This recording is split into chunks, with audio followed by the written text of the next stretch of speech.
Ramogi gima idwa wacho ni nolimo jodak ma Homa Bay kendo miyo gisingo. Koro wang'iya ne matimore Homa Bay bang' jatend piny Kenya William Ruto singo dok e kaunti ma Homa Bay dwe manyien mar chako ayanga gedo mag udi ma nengogi ogonyore.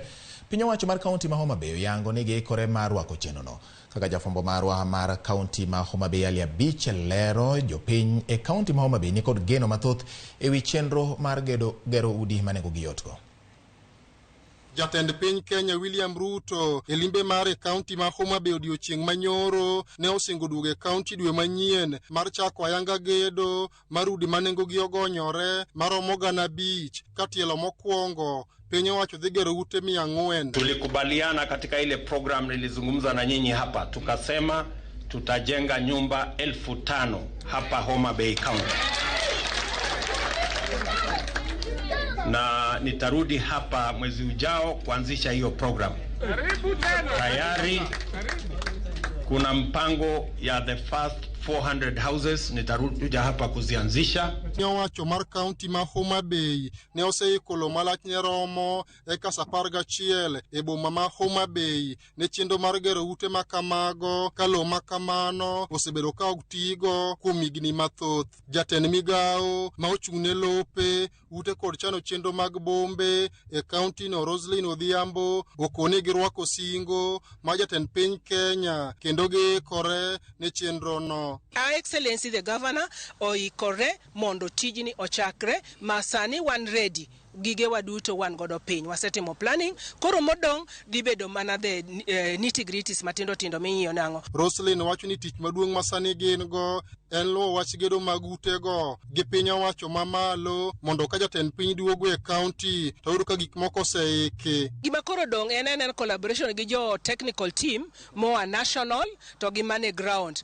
Ka wacho technical team en mana fine tuning mag survey, planning and approvals. Mago are simple things modong mawatimo. Mago ok nyal kawo long nikech en government to government ok odhi kawo long. To gik modong machalo kaka documents mag law mago to nitie. Ka okoni gedo mag utego eko bende biro konyo e chugo thuolo mag tije ne rowere county. All along waseng'iyo ni jo thurwa dwaro tich.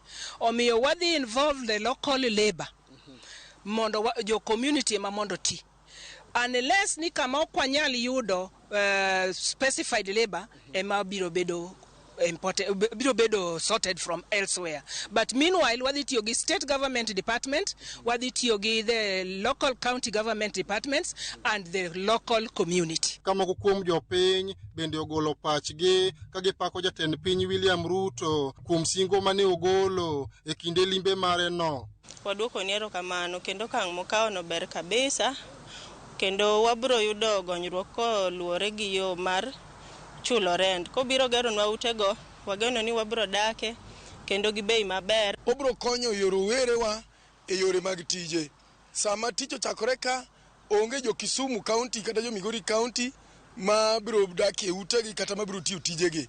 Gin mana nyithindo mag Homa Bay ka, gin mana minewa ma Homa Bay ka. Sama tich oyudore nyiso no chumiwa biro losore maber. Jatend piny William Ruto singo duge kaunti ma Homa Bay ka dwe manyien ka ochako ayanga gedo mag ute ma nengogi oyweyo. Jodak e kaunti ma Homa Bay nigi geno ni utego eko ma bende biro ger e lo masani koro wantie niendi biro konyo ting'o malo ngima jodak e kaunti. Ali Abich, Ramogi TV, Homa Bay.